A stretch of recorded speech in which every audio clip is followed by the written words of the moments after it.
Y hoy también espero en Dios que esta palabra que hoy vamos a ver sea de bendición para cada uno de nosotros.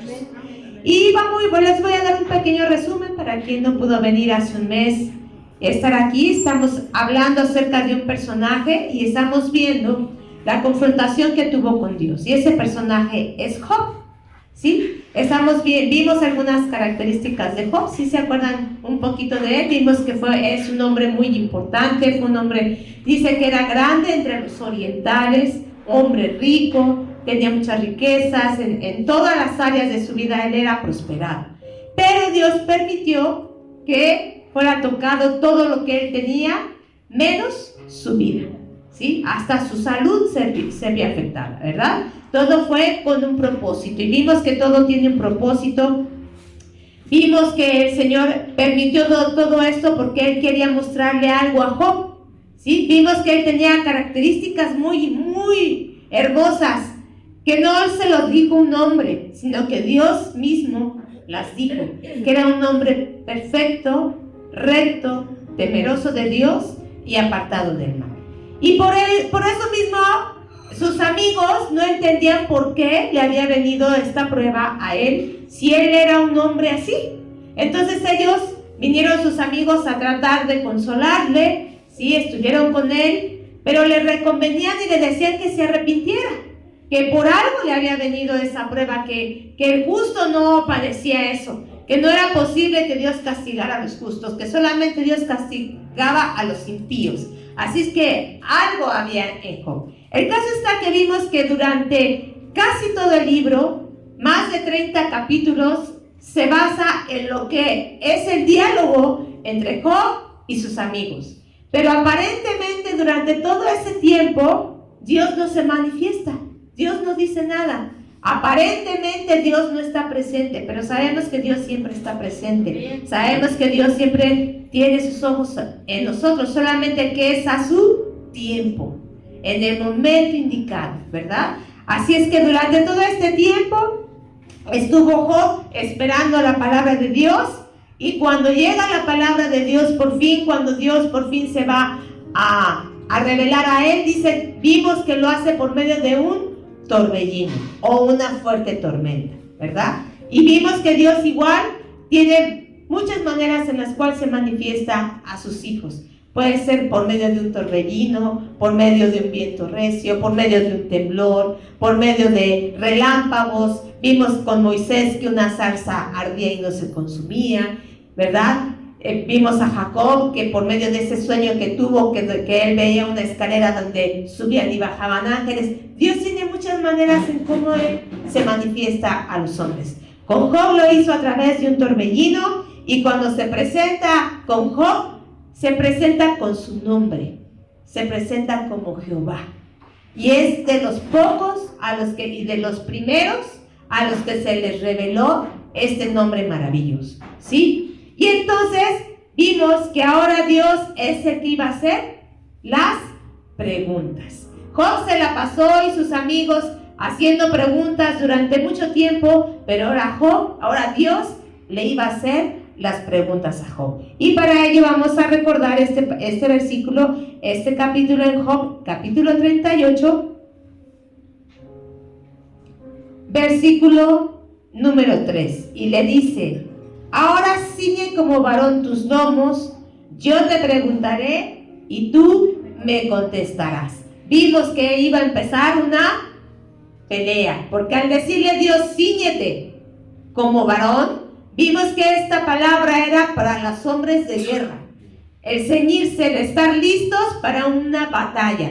Y aquí va a haber una batalla, imagínate. Dios contra Job. ¿Quién iba a ganar?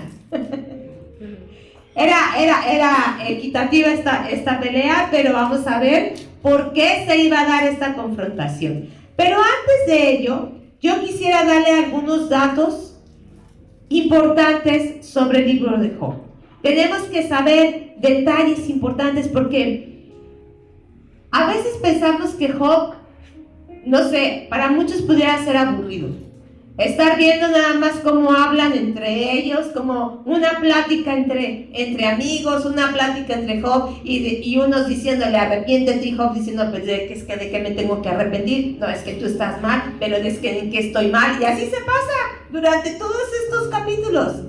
Pero hay datos muy importantes del libro de Job que tenemos que entender para comprender al Dios incomparable. Recordemos que ese es el título que estamos viendo, el Dios incomparable. ¿Y cómo se manifiesta ese Dios incomparable en el libro de Job? Bueno, primeramente vamos a ver, ¿alguien sabe qué significa el nombre de Job? ¿Qué se imaginarán que significará el nombre de Job? Job significa aquel que soporta penalidades o el que es paciente, ¿sí? Eso es lo que significa el nombre de Job. Sabemos que todo nombre tiene un propósito, ¿verdad? Imagínate si tuviera otro nombre diferente, si su significado fuera otro, no hubiera podido soportar la prueba, mas él ya tenía un propósito en su nombre. Ahora, ¿quién fue el autor de Job? ¿Saben? Esta es una controversia bien grande. Si uno se pone a estudiar y a buscar quién es el autor de Job, te van a decir muchos. Unos dicen que fue el propio Job, otros dicen que fue uno de los sabios, de sus amigos, por la manera en la que está escrito. Otros dicen que probablemente Salomón, porque vienen muchos proverbios que se parecen a los que escribió Salomón en Proverbios. Algunos dicen que hasta David, pero los eruditos, los hebraístas, dicen que fue Moisés. Y ellos dicen que fue Moisés por la manera en la que está escrito. Dice, según los eruditos judíos y hebraístas, se lo atribuyen a Moisés. Por su poesía, lenguaje y estilo, indican que originalmente fue escrito en hebreo. Sus porciones en prosa guardan mucha similitud con el Pentateuco. Ahora, también dicen que pudo ser Moisés porque Moisés pudo haber conocido los hechos concernientes a la prueba de Job durante su estancia en Madián, 40 años. Recuerdan que después de que él mató al egipcio, ¿se fue a dónde? Madián. A la tierra de Madián, y ahí estuvo por 40 años. Entonces dicen que probablemente en esa región se sabía de Job y ahí es donde él lo conoció y donde supo lo que había pasado con él cuando llegaron cerca de la tierra de Uz, camino a la tierra prometida. Recordemos que Job era de la tierra de Uz. ¿Y algunos saben en dónde se encuentra la tierra de Uz ubicada? Nos marca que es la tierra de Edom. ¿Y Edom a quién le pertenecía? A Esaú. ¿Sí? Entonces, ¿Job era israelita? Job era gentil. Job no pertenecía al linaje israelita. Entonces, ahora Job es de los libros más antiguos que hay. Después del Pentateuco se cuenta a Job, ¿sí? ¿Por qué? Por la antigüedad en la que él está escrito. Entonces, fíjense nada más estos detalles importantes. Job era gentil en una tierra donde no era la tierra prometida. Era la tierra de Edom, de Esaú. ¿Esaú fue hermano de quién? De Jacob. De Jacob viene la descendencia. Después se le cambia el nombre de Israel, ¿sí? Y entonces de ahí vienen los israelitas. Pero Job no pertenecía a los israelitas. Él estaba en la tierra de Edom, de Esaú. Entonces fíjate nada más qué maravilloso es Dios, que se le revela con su nombre a un gentil. Y después a Moisés, que él sí viene de la línea de los israelitas, él sí viene de los levitas. Ahora, Job, vimos qué hacía Job por sus hijos, porque sus hijos, veamos que hacían fiesta todos los días. Entonces Job, preocupado por sus hijos, ¿qué hacía Job? Presentaba ofrenda. ¿Quién le enseñó? ¿Quién le enseñó a presentar ofrenda? Si eso se supone que viene en la ley, ¿no? ¿La ley estaba en tiempo de Job? No, vino mucho después. Entonces, ¿quién le enseñó a Job a ofrecer sacrificios? Entonces, vemos cómo Dios es tan grande y tan maravilloso. O sea, leemos Job, no, sí, y damos por hecho muchas cosas, pero cuando indagamos, cuando conocemos y vemos lo grande que es Dios y el propósito que Dios tiene al escribir el libro de Job, te aseguro que ahora que leas Job, lo vas a leer de otra manera y lo vas a entender de otra manera. Ahora, otro dato curioso, ¿sí? La fecha en la que está escrito también es incierta, no se conoce bien, no hay muchos datos del libro de Job, es muy difícil encontrar un dato exacto.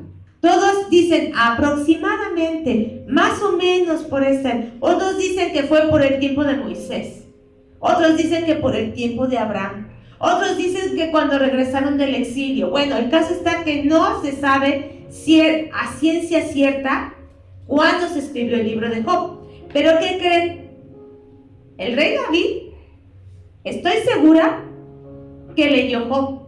Y te voy a decir por qué. Porque hay mucha similitud en los salmos que David escribió. Y vamos a ver esta comparativa para que veamos. Vamos a ver primero Job, capítulo 12, versículos 21 al 24. Dice: Él derrama menosprecio sobre los príncipes y desata el cinto de los fuertes. Él descubre las profundidades de las tinieblas y saca a luz la sombra de la muerte. Él multiplica las naciones y Él las destruye. Esparce a las naciones y las vuelve a reunir. Él quita el entendimiento a los jefes del pueblo de la tierra y los hace vagar como por un yermo sin camino. Eso está en Job. Ahora vamos a Salmos 107, versículo número 40. Él esparce el menosprecio sobre los príncipes y les hace andar perdidos, vagabundos y sin camino. ¿Hay similitud? Sí. ¿Cómo es? Se ve muy parecido. Sabemos que el Espíritu de Dios se mueve y unifica todas las cosas, pero las palabras son casi exactas. Ahora vamos a Job 7, versículos 17 y 18. Job 7, por favor, 17 y 18.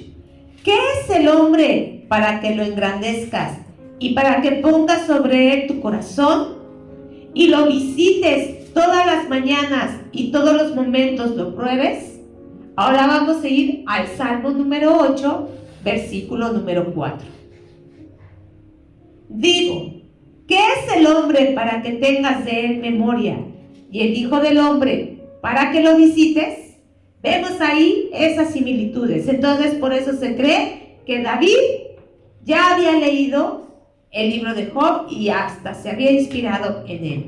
Ahora, vamos a ver algunas características de los amigos de Job.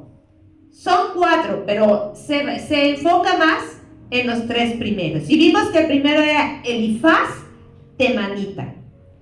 Elifaz significa Dios es oro puro.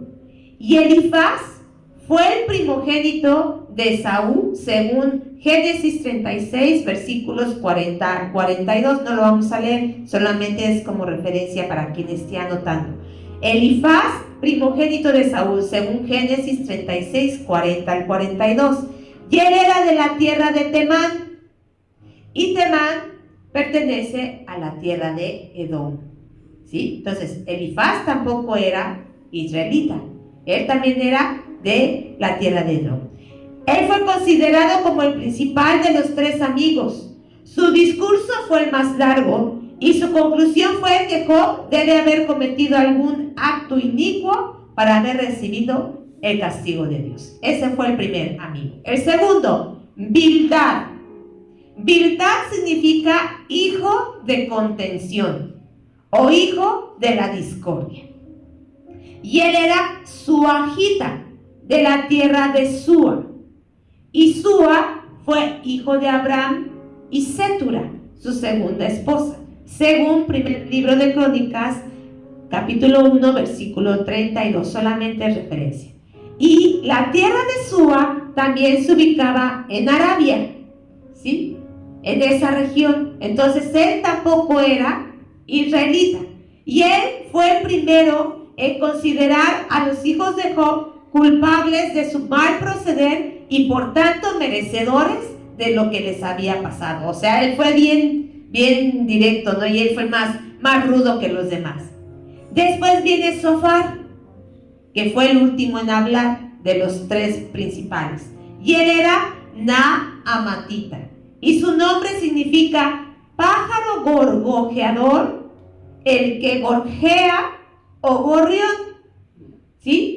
Y él era de la ciudad de Naama, que estaba en Arabia. Entonces, todos ellos eran árabes, eran de esa región, no eran israelitas, eran gentiles. Pero ¿cómo es que hablaban de esa manera? ¿Cómo es que se expresaban? ¿Cómo es que conocían a Dios? Y cuando yo estaba estudiando sobre esto, a estos tres los consideran profetas en una derivación del judaísmo que se llama noajismo. Y los consideran como profetas, a ellos tres, ¿sí?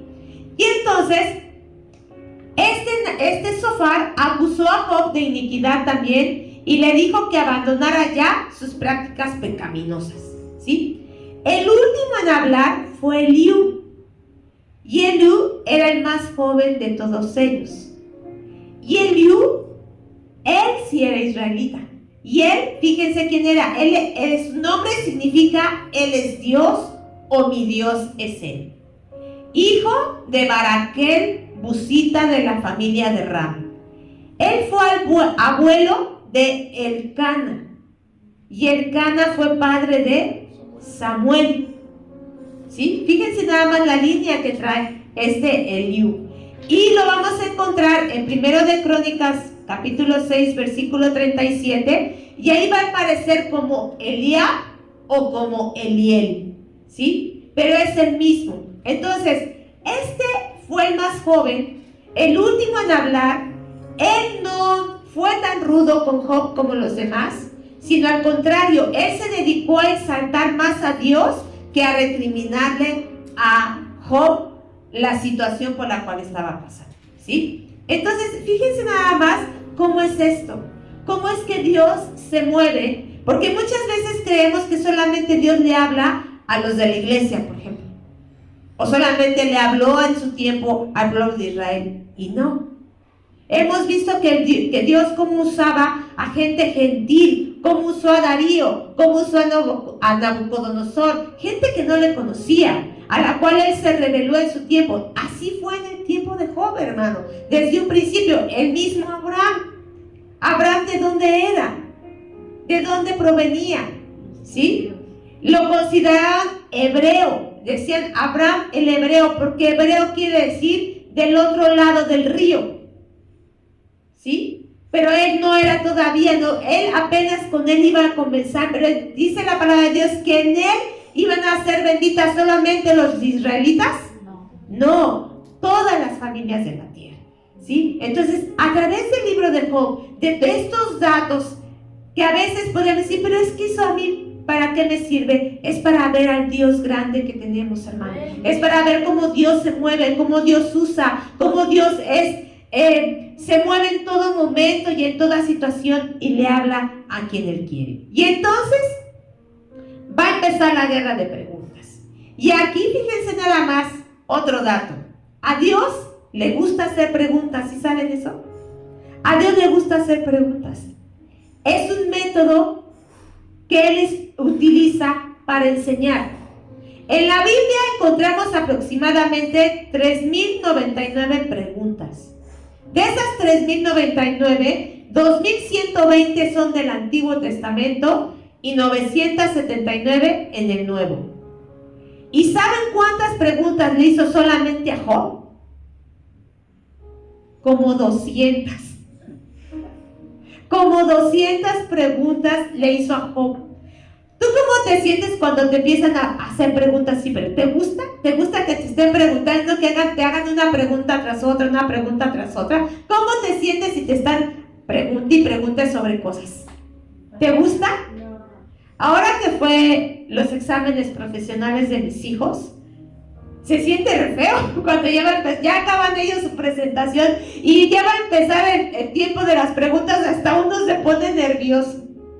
Y por ejemplo con Roberto fueron un poquito más rudos que con Ana, pero uno se le hace como diciendo, ya párenle, ¿no? O sea, ya estuvo la presentación y le buscan, a ver de qué te preguntamos, y cuando ves que nada más empiezan a notar, dices, uy, ¿qué me va a preguntar, no?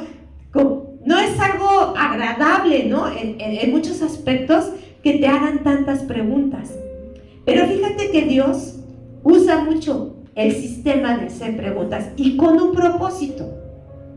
No es tanto para que le contestemos exactamente, sino más bien el sistema de preguntas que Dios usa es para llevar a la reflexión y se llama preguntas retóricas, ¿sí? Este sistema que Dios usó para enseñar se llaman preguntas retóricas, ¿sí? ¿Qué es una pregunta retórica y para qué se emplea? ¿Sí? Es básicamente la finalidad de hacer esta pregunta, es para reforzar o reafirmar un punto de vista y para incentivar a la reflexión sobre un asunto y para que haya un cambio de conducta.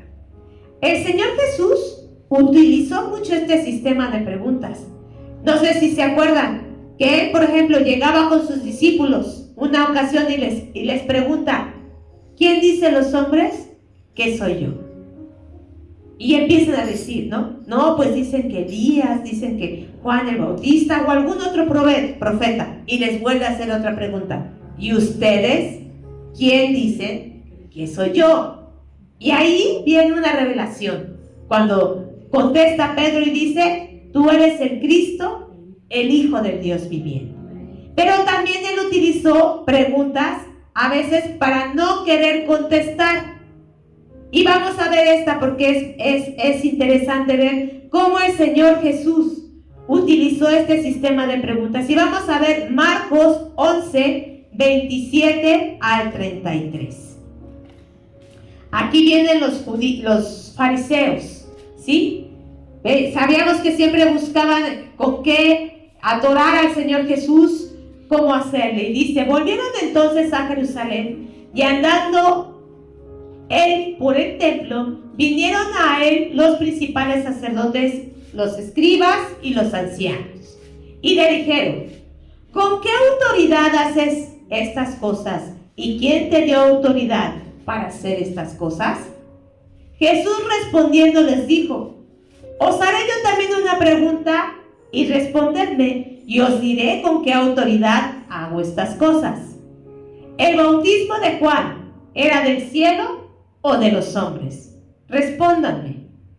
Entonces ellos discutían entre sí diciendo, si decimos del cielo, dirá, ¿por qué pues no le creíste?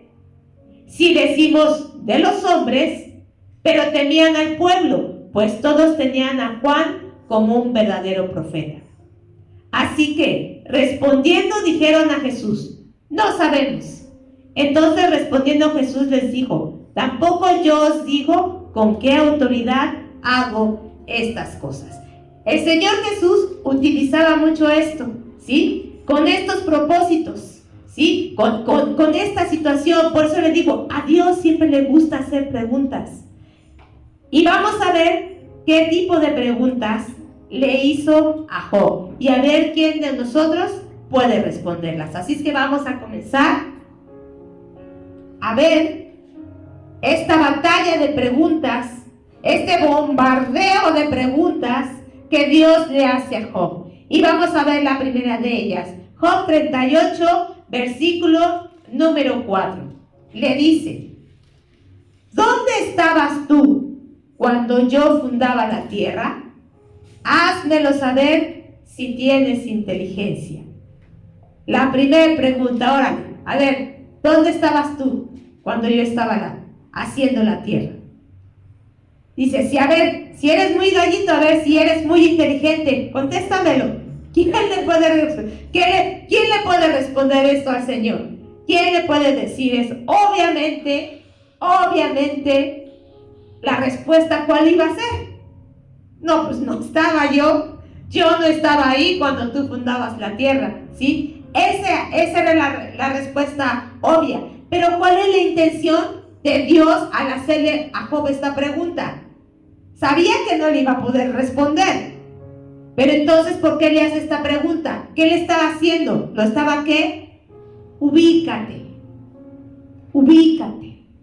A ver, ¿dónde estabas tú? Si eres tan bueno. Ubícate, Job.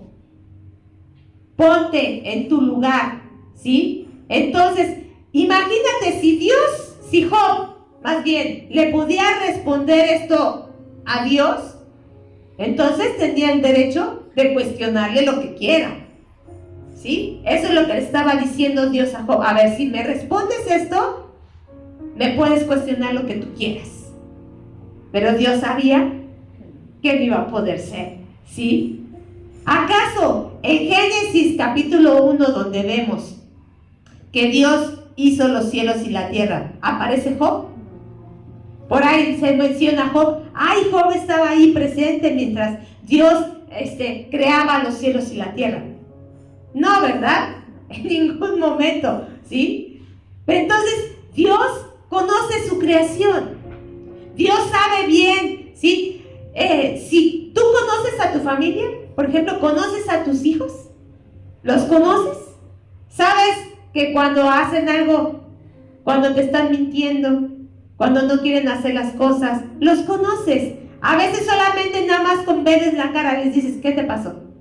¿Sí o no? Porque los conoces, sabes, ¿sí? Porque has convivido con él. Ahora imagínate si Dios no conoce su creación, si Dios no sabe lo que Él ha hecho, ¿sí? Claro que Él sabe lo que Él ha hecho. Entonces, primera pregunta, pues no le iba a poder responder, ¿sí? No iba a poder, ¿dónde estabas? Pues no, todavía ni existía, todavía ni se sabía de Él, ¿sí? Obviamente no iba a poder responder. Y después le dice en la pregunta número 5, ¿quién ordenó sus medidas? Si lo sabes. ¿O quién extendió sobre ella cordel? ¿Tú conoces tus medidas? ¿Sabes cuánto mides? ¿Cuánto pesas? ¿Cuánto mide tu brazo del hombro hacia la mano? ¿Cuánto mide tu cuello? ¿Cuánto mide tu cintura? ¿De qué número calzas? ¿Sí? Tu distancia de tu cadera a tu pie. O sea, esas son las... ¿Tú las conoces? Ahora, ¿conoces la medida del universo? ¿Conoces cuánto mide la Tierra? ¿Sí tienes, sí encontraste el dato, Anita? ¿Lo podrías poner, por favor? ¿Tú crees que Dios no sabe cuánto mide la Tierra? ¿Cuánto mide de polo a polo? Dice, o sea, el diámetro ecuatorial es de 12.756 kilómetros. La superficie terrestre es de unos 510 millones de kilómetros cuadrados. ¿Puedes entender esas medidas? Dice, si tomásemos un coche y le diéramos la vuelta a la Tierra por el Ecuador, recorreríamos 40.077 kilómetros. ¿Puedes entender las medidas? ¿Puedes conocerlas? Pero Dios sí las conoce. Dios sí conoce perfectamente cuánto mide este universo. ¿Cuánto mide la Tierra en su diámetro, en su radio, en su altura, en su profundidad, en su anchura? ¿O acaso Job le ayudó a Dios a medir las cosas? Por eso aquí dice, ¿quién ordenó sus medidas, si lo sabes? ¿O quién extendió sobre ellas cordel? Nosotros para medir, por ejemplo, la distancia, ¿necesitamos ayuda? ¿Necesitamos que alguien nos ayude a medir de aquí a allá? ¿Qué le dice? A ver, agárrate la orilla y párate ahí, ¿no? Así estuvo Job con Dios. Job estuvo ahí ayudándole a Dios. A ver, Job, hazte más para allá. A ver, dime de allá para acá cuánto es. No, ¿verdad? Ahora imagínate si Job le hubiera ayudado a Dios a medir. A ver, Señor, hazte para acá, no está chueco. Por ejemplo, para nosotros, para poner un cuadro, ¿qué hacemos? A ver, párate allí y dime. Y ahí estamos, ¿no? ¿Así? No, izquierda, no. Dios no necesita de ello. Él sabe exactamente en dónde están colocadas las cosas y por qué. Dios sabe por qué puso inclinación en la tierra. Dios sabe por qué puso al sol a girar. Dios sabe por qué hay distancia entre uno y otro. Imagínate si Dios le hubiera pedido a Job su opinión. A ver, Job, ¿cómo ves? Ahí se ve bien Saturno. ¿Qué le hubiera dicho? O por ejemplo, ¿cómo somos nosotros cuando nos piden nuestra opinión? A ver, hermana, ¿cómo se ve esto? Ay, no, a mí se me hace que mejor lo pones más para acá. Y llega el otro, ay, ¿quién puso eso ahí? Ahí no se ve bien, a ver, mejor póngalo para acá. Imagínense si Dios nos hubiera pedido opinión a nosotros de cómo se ponen las cosas. Él es soberano, ¿sí? Entonces por eso dice, ¿quién extendió el cordel para medir las cosas? Pero Dios sí sabe perfectamente las medidas, la anchura, la profundidad, ¿sí? Porque Él es soberano, porque Él tiene todo bajo su control. Dice la palabra de Dios que ni una hoja del árbol se cae si no es por su voluntad. Y a través de todas estas preguntas es lo que Dios está mostrando. ¿Qué le dice en versículo número 6? Dice, ¿sobre qué están fundadas sus bases o quién puso su piedra angular? ¿Alguien sabe cuál es la base de la tierra? ¿Sobre qué está sostenida? Sabemos que hay una fuerza de gravedad, ¿verdad? Que es lo que hace que no caigan las cosas. Pero ¿cuál es su base? ¿Alguien lo puede ver? ¿Alguien lo puede descubrir? Si para hacer estas mediciones que vimos, o sea, yo digo, ¿quién pudo hacer todas estas mediciones, no? Calcular, porque sí vemos que te dan datos, ¿no? La distancia de aquí a allá, hacen cálculos, hacen todo. Pero es impresionante. ¿Quién puede dar la dimensión de todo lo que es? ¿Alguien ha podido medir la profundidad del mar? ¿Alguien ha podido llegar a lo más profundo del mar? Es imposible. Pero Dios sí lo sabe. Él sí tiene control sobre todas estas cosas.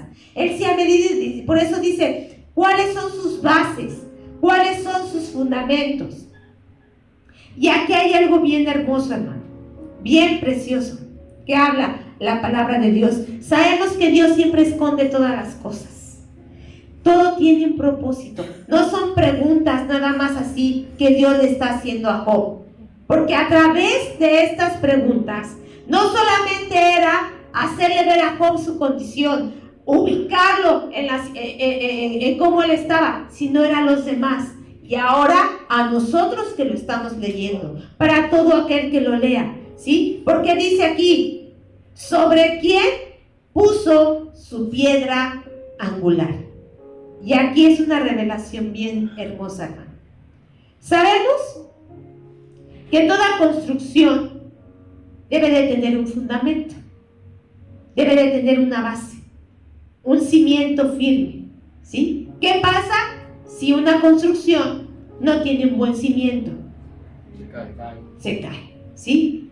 Y por ejemplo, cuando se empieza a edificar un edificio, una construcción importante, siempre hay la colocación de la primera piedra, ¿sí? Si han visto que hasta hacen una ceremonia en cuando es un edificio importante, mandan llamar al alcalde, mandan llamar al presidente, al director. ¿Por qué? Porque se va a poner la primera piedra de ese edificio tan importante, ¿sí? Porque esa primera piedra va a determinar que todo esté parejito, que todo esté nivelado, que todo vaya bien. Por eso dice que es la piedra principal, la piedra angular, la piedra más importante, ¿sí? Y cuando es esto, cuando se pone la primera piedra en un edificio, ¿sí? Hay gran celebración. Vamos a Esdras, capítulo número 3. Y yo creo que ustedes recuerdan este momento tan importante que hubo en Esdras, capítulo 3, versículos 8 al 13. La palabra de Dios nos habla acerca, hasta ahí arriba de este pasaje dice, colocación de los cimientos del templo. Dice, en el año segundo de su venida a la casa de Dios en Jerusalén, en el mes segundo, comenzaron Zorobabel, hijo de Salatiel, Jesúa, hijo de Josadar, y los otros, sus hermanos, los sacerdotes y los levitas, y todos los que habían venido de la cautividad de Jerusalén, y pusieron a los levitas de 20 años arriba para que activasen la obra de la casa de Jehová. Ustedes el 9. Jesúa también, sus hijos y sus hermanos, Cadmiel y sus hijos, hijos de Judá, como un solo hombre asistían para activar a los que hacían la obra de la casa de Dios, junto a los hijos de Genadá, sus hijos y sus hermanos levitas.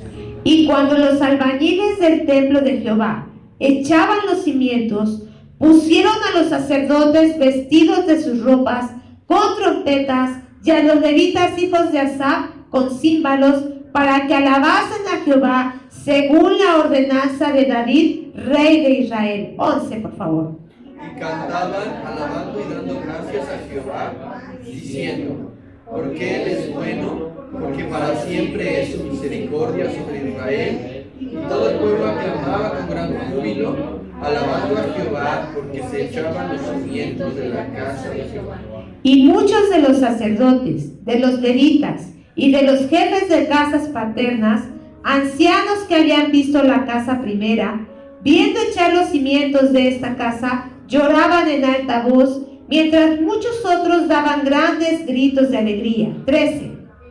Y no podía distinguir el pueblo el clamor de los gritos de alegría de la voz del lloro, porque clamaba el pueblo con gran júbilo y se oía el ruido hasta lejos. Estaban echando ¿qué? Cimientos. Los cimientos del templo de Jerusalén. Sabemos que este no era el primer templo, ¿verdad?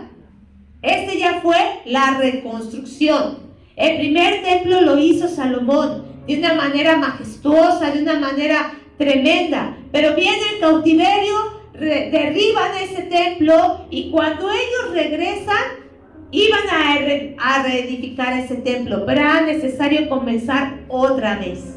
¿Sí? Por eso es que vemos que cuando ellos iban a echar los cimientos de ese templo, hubo un gran gozo. ¿Por qué? Porque la casa de Dios iba a ser nuevamente edificada, ¿sí? Aunque no con la misma gloria física, ¿sí? Porque no iba a ser de los mismos materiales que Salomón lo había hecho, como el pastor nos ha estado mencionando ahora que estamos viendo el primer libro de Reyes, de todo lo que tenía ese templo, ¿verdad? Las 3 capas que tenía, cubiertos de oro, los muebles y bueno, toda la majestuosidad que hubo en ese templo. No lo iba a tener este segundo, pero lo importante es que la casa de Dios sí iba a volver a edificar. Pero vemos que cuando esos cimientos se echaron, hubo un gran festejo, ¿sí? ¿Quiénes estaban ahí? Levitas y cantores. ¿Y cuál era el canto que cantaban? ¿Qué dice ahí? Porque Él es bueno, porque para siempre es su misericordia sobre Israel. Este cántico es el cántico que siempre entona el pueblo de Israel. Porque Él es bueno y porque para siempre es su misericordia. Si revisamos el Salmo 136, vamos al Salmo 136 para que vean. Todo ese Salmo, después de cada frase, viene esta expresión. Porque Él es bueno, porque para siempre es su misericordia. Solamente vamos a ver algunos versículos. Dice, alabad a Jehová y viene el cántico. Porque Él es bueno, porque para siempre es su misericordia. Versículo 2. Alabad al Dios de los dioses, porque Él es bueno y porque para siempre es. Y así se va todo este salmo. Porque esta frase, porque Él es bueno y para siempre es su misericordia, es un cántico de poder, es un cántico que siempre traía el pueblo de Israel consigo. Por eso este salmo tiene esa característica, y cada vez que el pueblo de Israel se reunía, cantaban este cántico. A veces nosotros lo leemos y decimos, pero ¿por qué repite tanto? Porque Él es bueno y para siempre es misericordia. Después de cada frase díselo. ¿Qué no es muy repetitivo? ¿Qué no es una vana repetición? No, hermano, porque este cántico es un cántico sublime, vamos a decirlo así, para el pueblo de Israel.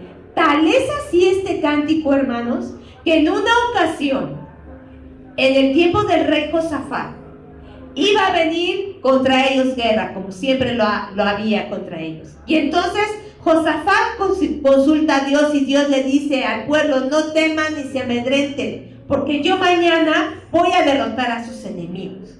Entonces dice: ustedes no van a pelear, yo voy a pelear por ustedes. Ustedes lo único que van a hacer es glorificar al Señor.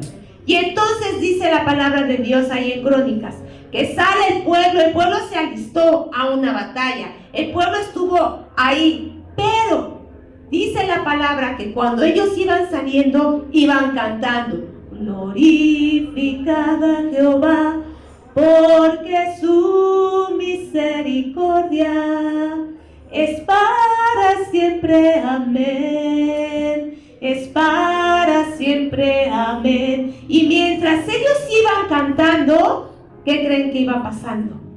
Dice la palabra de Dios que sus enemigos empezaron a matarse unos a otros. Mientras ellos cantaban: glorificad a Jehová, porque su misericordia, empezaron ellos a matarse, de tal manera que el pueblo de Israel no peleó. Dice que cuando acabó el tiempo, cuando acabó la batalla, voltearon y todos sus enemigos se habían matado. ¿Por qué? Porque Dios peleaba por ellos. Pero este era un cántico, este es un cántico poderoso. No es solamente decir porque Él es bueno y para siempre es su misericordia, sino que cada vez que ellos cantaban, y cuando tú revises ese salmo, dice: porque Él derrotó a Sehón, porque para siempre es su misericordia, porque Él derrotó al faraón, porque para siempre es su misericordia, porque en cada victoria Dios muestra su misericordia. En cada hecho Dios muestra su misericordia. Y por eso cuando se echaban estos cimientos, se cantaba eso: porque Él es bueno, porque para siempre es su misericordia. ¿Y esto qué tiene que ver con lo que acabamos de leer? Vean nada más lo grandioso que es y la revelación tan grande que Dios tiene en este versículo. Regresemos a Job. Dice, versículo número 7. Desde el 6, para que entendamos el contexto. ¿Sobre qué están fundadas sus bases? ¿O quién puso su piedra angular? Cuando alababan todas las estrellas del alba y se regocijaban todos los hijos de Dios. ¿Qué quiere decir esto, hermano?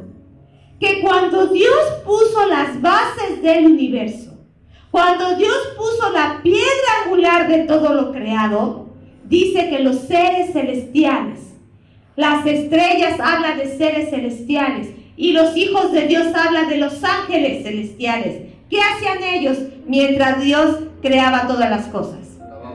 Alababan a Dios.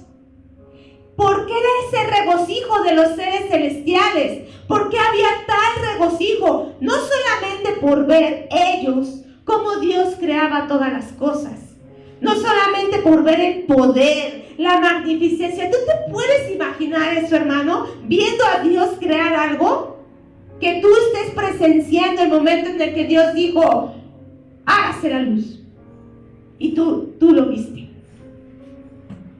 ¿Te imaginas? ¿Por haber estado tú ahí? Bueno, ahí estuvieron los seres celestiales, presenciando cuando Dios creaba todas las cosas. Pero el regocijo fue porque todo eso fue sobre la piedra angular. Y la piedra angular es Cristo Jesús.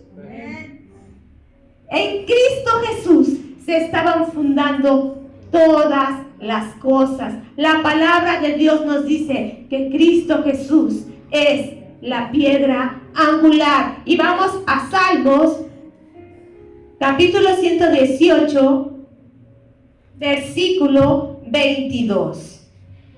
Dice: la piedra que desecharon los edificadores ha venido a ser cabeza de el ángulo, ¿sí? Desde ahí se estaba hablando, es profético esto. Hechos 4, 11 y 12. Vamos a ver qué dice en Hechos 4. Ahí está hablando Pedro en ese discurso tan poderoso que él dio. Y dentro de ese discurso que estaban Pedro y Juan ante el concilio, ¿sí? Y dice el versículo, desde el 10 voy a leer, desde el 8, dice: entonces Pedro, lleno del Espíritu Santo, les dijo: gobernantes del pueblo y ancianos de Israel, puesto que hoy se nos interroga acerca del beneficio hecho a un hombre enfermo, de qué manera éste haya sido sanado, sea notorio a todos vosotros y a todo el pueblo de Israel, que en el nombre de Jesucristo de Nazaret, a quien vosotros crucificasteis y a quien Dios resucitó de los muertos, por él este hombre está en vuestra presencia sano. Este Jesús es la piedra reprobada por vosotros los edificadores, la cual ha venido a ser cabeza del ángulo, y en ninguno otro hay salvación, porque no hay otro nombre bajo el cielo dado a los hombres en que podamos ser salvos. Cristo Jesús es esa piedra angular, es ese fundamento sobre el cual están todas las cosas. Ahí mismo en Hechos dice que en Él vivimos, en Él somos y en Él nos movemos. Nada está fuera del control del Señor, nada está fuera de su magnificencia. Vamos a ver también qué dice Isaías 28, versículo 16.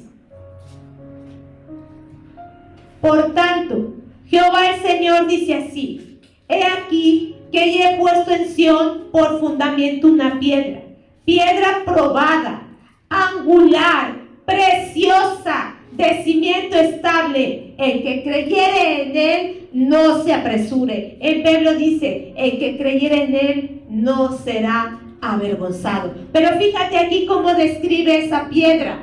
Dice que cómo es: probada, angular, preciosa, de cimiento estable. Y esa roca es nuestro Señor Jesucristo. Esa piedra es nuestro Señor Jesucristo. Entonces te fijas que ese cántico que se estaba elevando en el cielo no era solamente por las obras de Dios, sino porque estaban viendo que sobre Cristo Jesús estaban siendo fundadas todas las cosas, porque Él es el cimiento estable, porque Él es el precioso, porque estando en Él estamos seguros, porque fuera de Él no hay quien salve, solamente en Él hay salvación.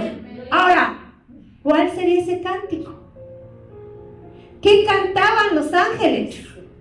¿Qué cantaban los seres celestiales?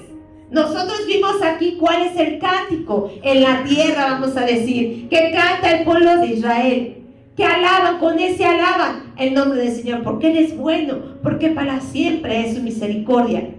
Pero ¿cuál sería ese cántico celestial? ¿Puedes imaginártelo? ¿Puedes saber cuál es ese cántico? Hace rato lo estábamos viendo, ¿verdad? Lo estábamos analizando. Nuestra hermana Eli nos compartió en su lectura una parte de ellos. Pero vamos a ver cuál es ese cántico celestial. Amén. Vamos a Apocalipsis 4.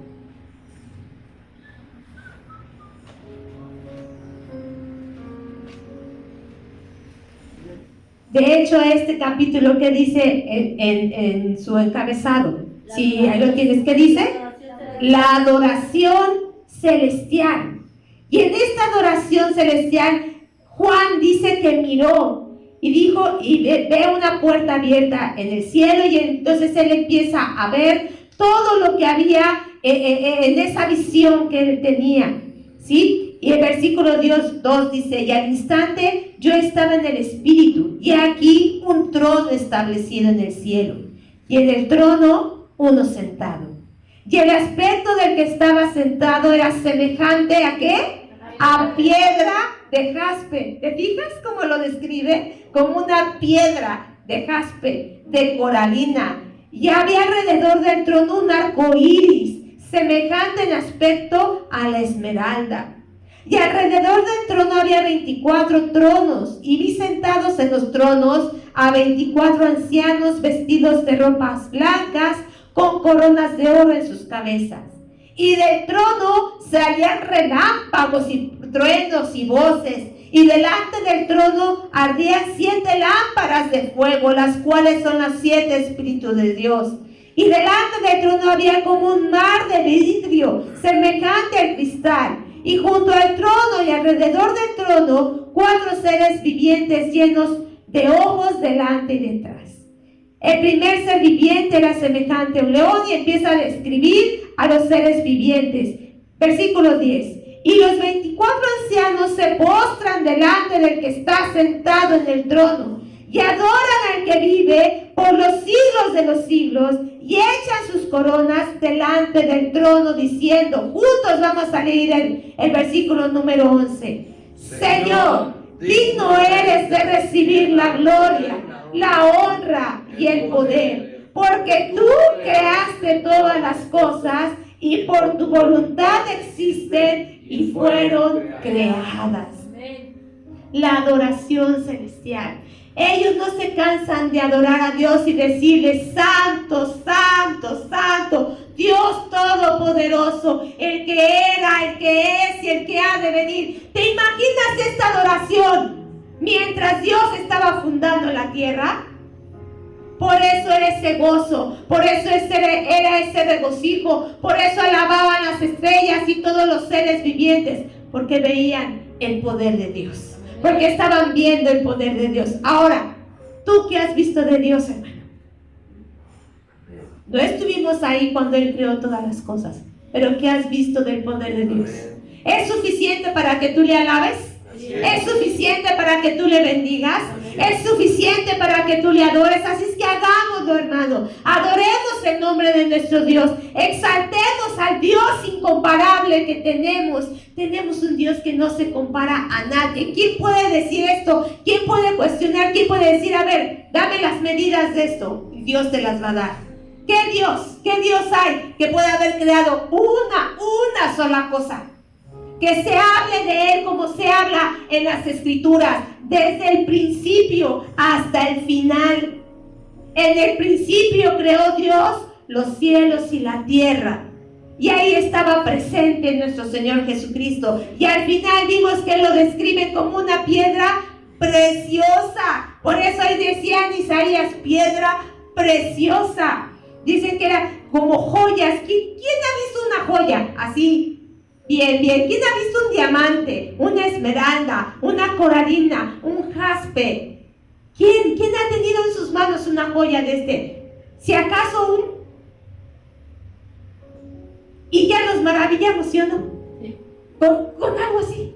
Dios es esa piedra preciosa. Dios es ese ser maravilloso. Así que, hermano, hay que adorarle, hay que glorificarle, hay que bendecirle. Por eso, a través de las preguntas que Dios le hace a Job, no es para que le conteste, es para revelarse. Es para mostrar su grandeza, es para mostrar cómo Él desde el principio se le debe de adorar, se le debe de exaltar y se le debe de glorificar en todo momento. Así es que glorifica el nombre de nuestro